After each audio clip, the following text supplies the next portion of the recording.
السلام علیکم۔ آج بدھ ہے، اگست کی 23 تاریخ۔ پاکستان میں سر شام کے 7، بھارت میں 7:30، اور یہاں ہمارے اسٹوڈیوز کی گھڑیوں میں صبح کے 10 بج چکے ہیں۔ وائس آف امریکہ واشنگٹن کی اردو سروس سے میں ہوں خالد حمید، خبروں کے ایک بلٹن کے ساتھ۔ بھارت کی چاند گاڑی چندریان 3 کامیابی سے چاند کی اتر گئی ہے۔ امریکہ، روس اور چین کے بعد بھارت چاند پر پہنچنے والا دنیا کا چوتھا ملک بن گیا ہے۔ خبر رساں ادارے رائٹرز کے مطابق انڈین اسپیس ریسرچ آرگنائزیشن کے چندریان 3 اسپیس کرافٹ نے بدھ کو بھارت کے مقامی وقت کے مطابق شام 6:04 پر چاند پر سافٹ لینڈنگ کی۔ بھارت کے چندریان 3 کی لانچنگ 14 جولائی سن 2023 کو ہوئی تھی۔ چاند کے مدار میں داخل ہونے سے قبل چندریان 3 کئی روز تک زمین کے مدار میں گردش کرتا رہا تھا۔ اس سے پہلے پیر کو روس کا اسی طرح کا ایک مشن لونا 25 چاند پر اترنے کی کوشش کے دوران تباہ ہو گیا تھا۔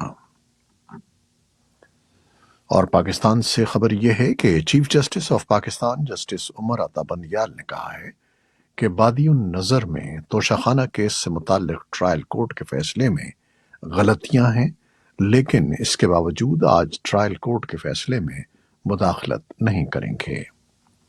وائس آف امریکہ کے نمائندے عاصم علی رانا کے مطابق توشہ خانہ کیس میں سابق وزیر اعظم عمران خان کی درخواست پر چیف جسٹس کی سربراہی میں 3 رکنی بینچ نے بدھ کو سماعت کی۔ عمران خان نے توشہ خانہ کیس کے قابل سماعت ہونے کا معاملہ ٹرائل کورٹ بھجوانے کا اسلام آباد ہائی کورٹ کا فیصلہ سپریم کورٹ میں چیلنج کیا تھا۔ چیف جسٹس نے بعد ازاں سماعت جمعرات تک کے لیے ملتوی کر دی۔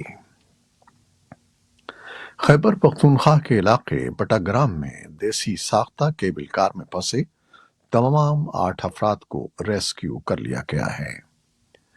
کیبل کار میں 7 طالب علم اور 1 استاد سوار تھے، جو ایک گاؤں سے دوسرے گاؤں معمول کے مطابق جا رہے تھے کہ کیبل کار کی ایک تار ٹوٹنے سے دیسی ساختہ کیبل کار 2 پہاڑوں کے درمیان کافی بلندی پر اٹک گئی تھی، لیکن لگ بھگ 900 فٹ کی بلندی پر پھنسے ان افراد کو بحفاظت نکال لیا گیا۔ پاکستان کے صوبے خیبر پختونخوا کی حکومت نے سابقہ قبائلی علاقوں کے قانون فرنٹیئر کرائمز ریگولیشن کے تحت درج زیر التوا مقدمات کو نمٹانے کے لیے FCC ٹرائیبیونل کو بحال کر دیا ہے۔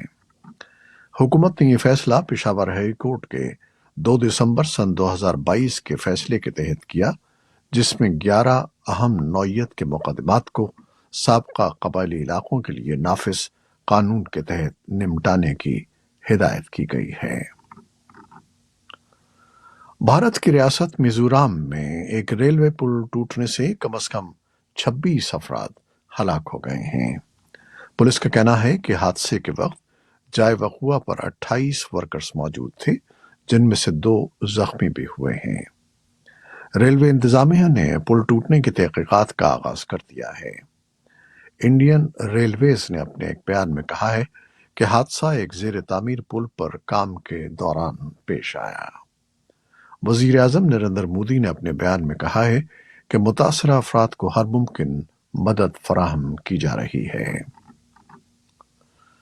طالبان کے وزیر خارجہ امیر خان متقی نے پاکستان کی وزارت خارجہ کے انسٹی ٹیوٹ آف اسٹریٹجک اسٹڈیز کے ڈائریکٹر سہیل محمود سے ملاقات میں کہا ہے کہ کچھ مسائل دونوں ممالک کے تعلقات میں دراڑ پیدا کر رہے ہیں۔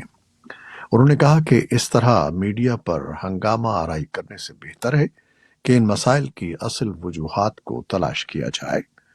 وہ کابل میں پاکستان کے ناظم الامور عبید الرحمان نظامانی کے ہمراہ آنے والے وفد سے باتیں کر رہے تھے۔ طالبان کے دفتر خارجہ کے بیان کے مطابق متقی نے کہا کہ طالبان حکومت پرعزم ہے اور اس بات کی یقین دہانی کراتی ہے کہ افغانستان کی سرزمین سے کسی کو نقصان نہیں پہنچایا جائے گا، اور مزید کہا کہ ہمیں ایک دوسرے کی خیرسگالی پر شک نہیں کرنا چاہیے۔ ساؤتھ افریقہ کے شہر جوہانسبرگ میں 5 ملکوں برازیل، روس، بھارت، چین اور ساؤتھ افریقہ پر مشتمل گروپ برکس کے سربراہوں کا 3 روزہ اجلاس جاری ہے، جس میں برکس میں توسیع اور باہمی تجارت اور مالیاتی لین دین میں مقامی کرنسی کے استعمال کو فروغ دینے پر تبادلہ خیال ہو رہا ہے۔ میڈیا رپورٹس کے مطابق گروپ میں توسیع کے سلسلے میں تاحال بظاہر اختلافات نظر آتے ہیں۔